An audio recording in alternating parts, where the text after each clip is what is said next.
Welcome back to the channel. We've just gone viral. Thank you all for joining me in this special live on a Sunday evening.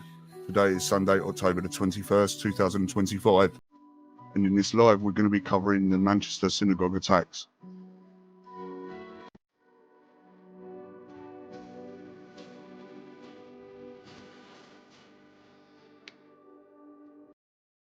So if you'd like to take part in the discussion today in the live stream, feel free to drop down in the chat section any suggestions, ideas, anything that you've noticed yourself.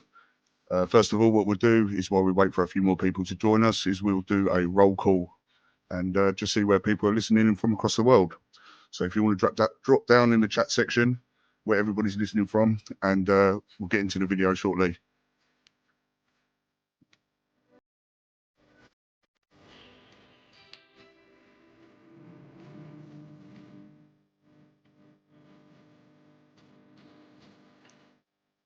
So some of the things we'll be looking at today will be the original video compared to the edited version. We'll also be looking at some of the people surrounding the event and people that were there. Also the circumstances with regards to the premises where the incident happened, and also take a look at police, the protocol, the reports, and some of the pictures and images that have been released to the public.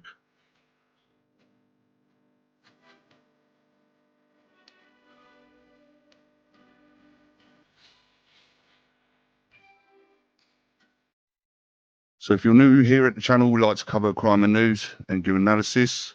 Make sure to smash subscribe and also smash the like button, share the video with your friends, and tell them about the channel.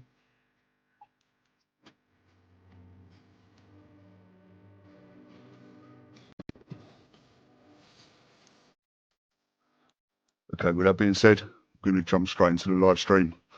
We're going to take a look at the video footage that's been released by the news. We're going to take a look at, like I've said, the images. We'll go through and digress it and dissect what we've been given. And you can make your own decision up for yourself.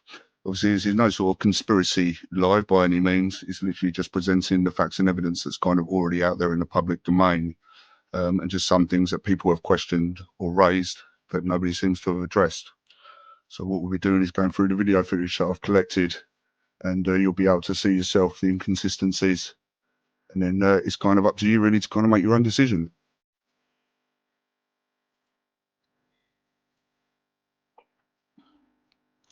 So let's jump straight into the video.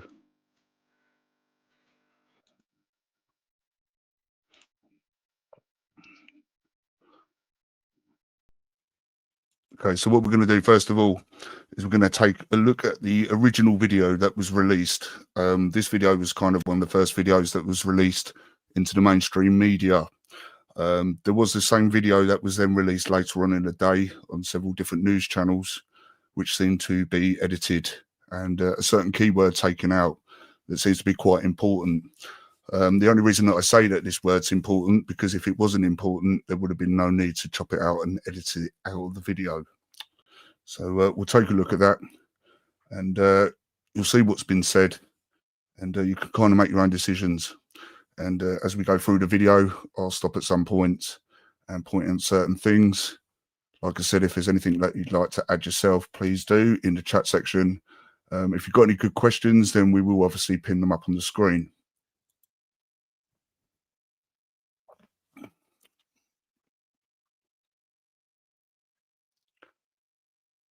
So we're going to take a look at the actual incident in the first video. They killed him? No, they were them.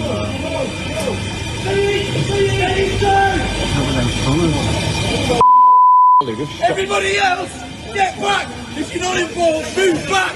Get away! Somebody stay integrity! Everybody else, he has a bomb! Go away! He's got a bomb on him! Mate, he's got a man, he's got a bomb on his jacket, mate. He's trying to go into school. He's trying to go into school. So I'm just going to stop it there for 1 second. As you can hear, the gentleman who's recording it states quite clearly the bomber is trying to get into the school. Now, the reason that I point this point out, and also with regards to the word school mentioned, is we're now going to look at a video piece afterwards, which was run by GB News later on that day. And GB News, for some reason, decided to run the whole video, yet for some strange reason, they cut that section out where the word school was mentioned. but you'll take a look for yourself. We'll also look at with regards to the people surrounding the school outside, and also question why they were there in the first place, and there was no other units or anybody to clear the streets. Mate, he stabbed him. Got a gun? No, he's got a bomb. Get out of here. Mate, if he detonates, mate, I'm just jumping out of this in a minute. He's going to blow himself up. He's trying to press the button. Come on. Like, shoot him. Everybody else. So now we're going to take a look at GB News, and this is the version of the edited version that they then put out. As you'll see, it's exactly the same kind of, exactly the footage, same video. Just for some reason, they decided to cut it in the middle and cut the section of the word school out, and then join the two video clips together, which you'll see because you'll notice that it kind of jumps. Get back! If you're not involved, move back! Get away! Somebody stay with integrity! Everybody else! He has a ball! Go away! He's got a bomb on him! He's got a bomb! Mate, he's got a man, he's got a bomb on his jacket, mate! He's trying to go in a So yeah, there you had it. If you listen quite clearly, you can hear that they tried to blank or cut the section of the word school out. Now, for what reason, we don't know. But the only thing I can kind of think of, it would represent the same kind of style as what the building is. And the reason that I say that is because this building doesn't look like your average synagogue. I'll show some more pictures with regards to other synagogues that are darted around and the structure of them and the way they're set out and laid out. Now, somebody I spoke to the other day actually made a really good point that they said most synagogues tend to have a dome on the top. Although this is not always the case, this is normally typically how these buildings are designed. The fact that there's lack of signage as well around this building, so there's not actually any kind of signage as such to indicate what this building is, only what we're told. But the fact that there's a gentleman there who seems to know that this appears to be a school to him is just something to take into consideration, along with the fact that GB News also cut the word school out.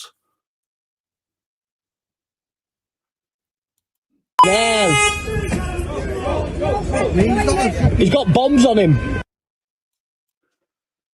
Now, when the police attended this incident, there was a woman who was stood next to one of the victims, and for an elderly lady to see somebody laying on the floor who was quite clearly fatally injured, she seemed quite cool and calm, to be honest with you, where I think most people would be quite erratic and probably running around screaming and shouting. The fact that there was people able to drive past and it was not closed off at that time should raise a couple of eyebrows. So like I've said, the lack of police, the lack of ambulance, fire service, normally any could think of this sort of situation. And I'll give you an example. I came across a situation once in a high street somewhere where a gentleman was stood at the front door of a shop holding a meat cleaver with members of the public just walking past. And the next thing I know, 4 police cars turned up with 7 armed officers. And that was for someone with a machete. So why would they send 2 people to attend somewhere where there was a bomber? And that's the question you kind of have to ask yourself. So with regards to the police, these pictures are taken in the aftermath. As you can see, the way that the police officers are dressed, these are specialist firearms units. They always tend to normally wear balaclavas, so they can't be identified by normal members of the public due to their job. And if it comes down to the circumstances of where they do have to fire their gun, which is why you find these police officers go by letters and numbers rather than a surname. So these were the actual officers in the aftermath. But when we look at the actual 2 police officers that were at the scene, they don't tend to be dressed in the same kind of uniform, should we say. So there's no helmets, there's no balaclavas, and they look completely different to the ones that you see in front of you. Now, I am aware that you do get firearms officers at airports and also train stations. These don't tend to wear balaclavas and helmets, but at the same time, they don't tend to be dealing with people who've got bombs strapped to them.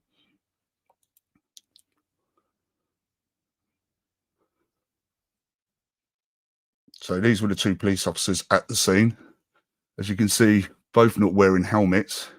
The man on the right-hand side, police officer, he doesn't seem to be wearing a full-face balaclava, which seems very unusual.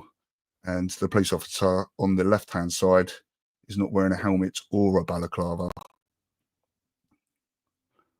And like I say, the fact that only 2 police officers would be sent to such a serious incident kind of makes you want to scratch your head and ask a few questions.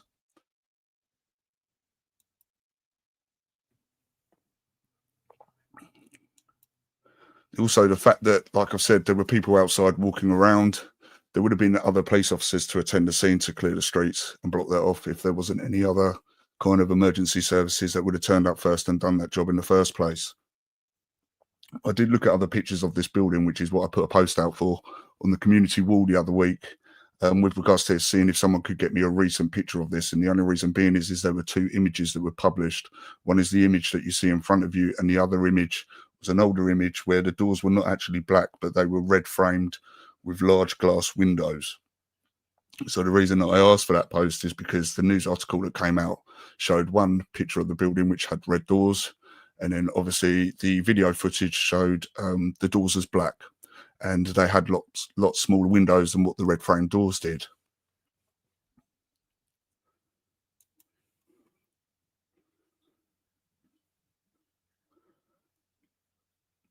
So these are just several examples of pictures of synagogues. Like I said, the dome on the top, you also tend to get the kind of triangle point at the top of the building, whereas the one we saw didn't. It was flat, and there were no kind of pillars or turrets either side, which made me question what the actual building was. So although we were told it was a synagogue, it kind of looked more of an educational building. And also the fact that the gentleman in the van recording also kind of confirmed that it was a school rather than a synagogue. Manchester Police, they've given us an update. What we initially believed was that Melvin Kravitz, the 66-year-old man who was killed in the attack, that he was the security guard at the synagogue. That was what we initially were told by Greater Manchester Police, but they've put out an update in the past few minutes where they've said, they've corrected themselves to say that actually he was one of the worshippers at the synagogue, not one of the security guards. They also added that 2 security men who were acting as security at the synagogue remain in hospital with car impact injuries and stab wounds respectively. They've apologised for any confusion they've caused there. And security people working, and school kids who, if you go to a Jewish school, you don't wear a uniform that shows that you're Jewish. So the fact that Anne Diamond mentioned there about the school and kids going to school in school uniform and children of the Jewish faith was just a very strange thing to mention with regards to this event and scenario. The other thing I'd like to point out as well is the police officers that we saw in the footage where they had the guns and they were telling members of the public to get back. At one point, both the police officers actually take their eye off the target, which is not something that I've known to happen before.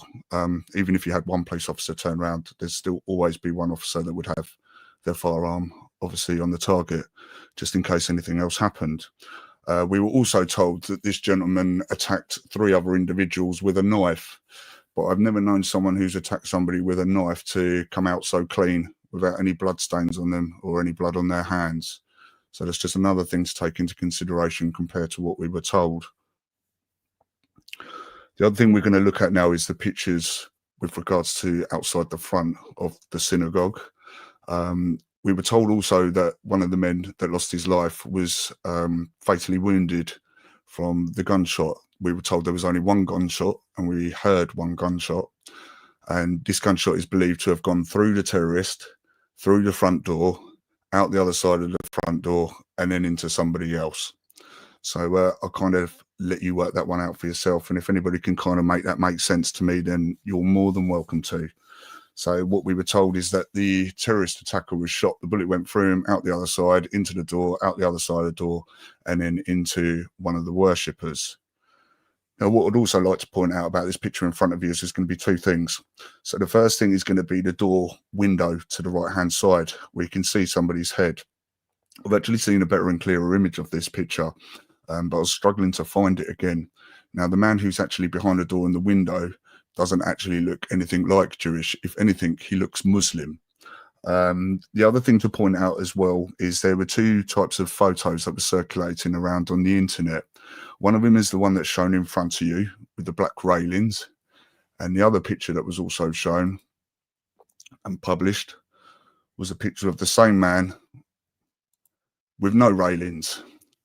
Now, as you saw from the video footage of the gates and the railings that go around outside, they're extremely tall. Now, I'm 6'5", and I would say that fence perimeter is probably about a good 7 to 8 foot tall. So there's no way that anybody could possibly lean over the top and take a picture and get past them railings. So the question would be is why is there two lots of pictures circulating, one with railings and one without?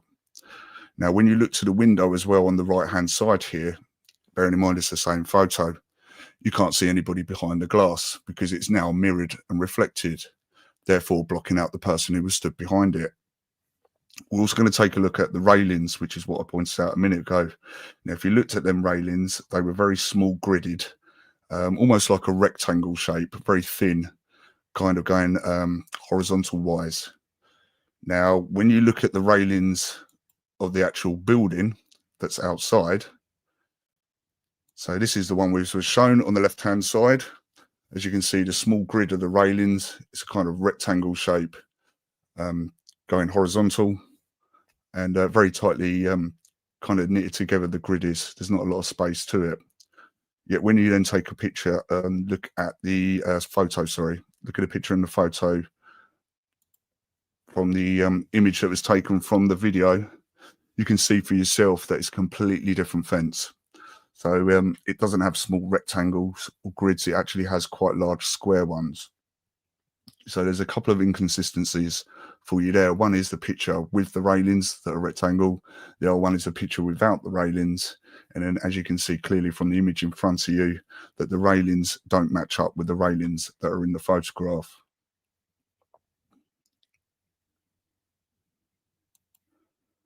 So like I said, there was no blood. Also the story, the fact that it came out the other day, almost a week later, that this terrorist phoned 999 on his phone and made a pledge about his Islamic State. And I can only think that that stories came out because they originally said that he had a detonator in his hand. And then when obviously the pictures were looked at closer, it showed that it was actually a mobile phone, not a detonator. So then we had the story come out of why he had the mobile phone in his hand. So it's just another thing to consider. Another issue, like I've said, with regards to the window was blurred. The railings don't match up. You've got the picture with the railings and the picture without the railings. Like I said, you had the armed police who had no helmets or balaclavas, and you would have expected there to be more police presence. Another thing that I managed to find and dig out with regards while researching material for this video is the picture with regards to the other security cameras that were at that building. Now, we've only been shown one lot of footage and the same kind of photo. Also, when you look on Google Maps, opposite this place is a parade of shops. Now, there was no witnesses interviewed, no one from the shops, none of the neighbours, no residents, no one whatsoever was interviewed, which is quite strange because normally when you have something like this, they'll normally interview one of the neighbours, or they're going to interview shopkeepers or people who are local who've been in the area when the event happened.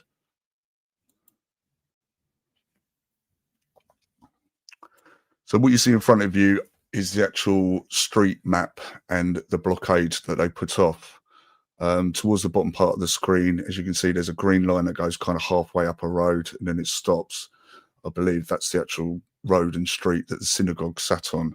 Now, the red line that runs all the way down from the top of the screen down to the bottom is the road that they locked off, and they diverted several different buses and their bus routes.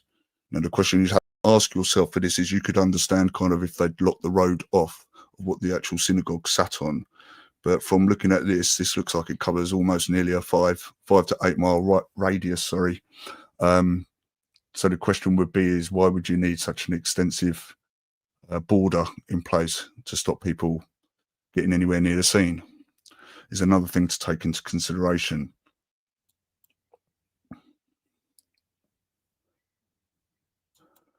Another thing that was noticed is in a lot of circumstances like this, whether they're attacks or even just threats, even such places as schools, hospitals, or kind of places like that, they normally tend to lock down the building. Now, my question would be is why is the gate wide open? And also with regards to the fact of the fatally wounded person on the floor. Everybody's response seemed to be quite cool and calm. The information with regards to the vehicle as well, from what I've heard, and don't quote me on this if anybody else has got any other information that they can kind of confirm, we were told it was a Ford KA, yet the vehicle in front of you is a black Hyundai, I believe it might be. I haven't seen any sign of the Ford KA that was mentioned, if it was mentioned and it was there, but that's the only vehicle I could kind of see at the scene.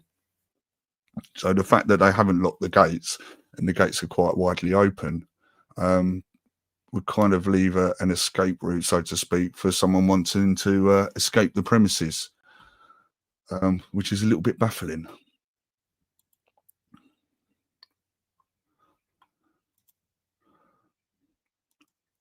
So I'm just going to run through some of the comments and see what people are saying. So someone said, we'll throw them up on screen, we can go through them. This is the first report I have seen on this incident. Fatigue is the word. Yeah, very true. It's kind of, sometimes you have to kind of believe with your own eyes rather than what you're told. Like I said, I'm not here to convince anybody of any kind of theory. I'm literally just here to show you the things that I found, the inconsistencies, the reports that don't add up, and also the ever-changing photographs. Yeah, exactly, very much so. So I'll start to wrap up the stream. If there's any other questions or anything anybody else would like to kind of add to the live stream, if there's anything else you've noticed that I've missed, if there's anything else that you'd like me to address or do another live stream on, then you're more than welcome to leave it in the comment section afterwards, and I will get back to you and look to do a live stream on the next one of your topic of your choice. So in the meantime as well, I've gone to the Liberty this morning with regards to some problems with YouTube lately, and I don't seem to be the only kind of content creator out there. I've actually gone in and invested and bought my own separate website this morning, which I already have a code and a package for a platform to upload straight away, which is exactly the same kind of format and setup as what YouTube is. I actually bought this 3 years ago, and I kind of just sat on it and put it to one side. But it seems like it now be the time to kind of put it into place. So I managed to obtain a domain which is actually called channel-u.tv, and it will be the same kind of platform, exactly what YouTube is. The only difference is you'll have better rates. I'm looking to install a 24-hour support line as well, rather than just dealing with emails that YouTube tend to spend days, if not weeks, replying to. So that's another option I'm going to kind of be looking into. And if there's anybody else out there who's kind of had enough of YouTube yourself, then you're more than welcome to come and join us, and we'll make sure we look after you. So if there's anything else that anybody would like to add, if not, I'm going to wrap the stream up. You've been an absolutely awesome community as always. So thank you very, very much for being here. Thank you very much for your time, and thank you for being part of the live stream. I am Just Gone Viral. You've been awesome. Until the next video, take care of yourself and each other, and I'll see you in the next one.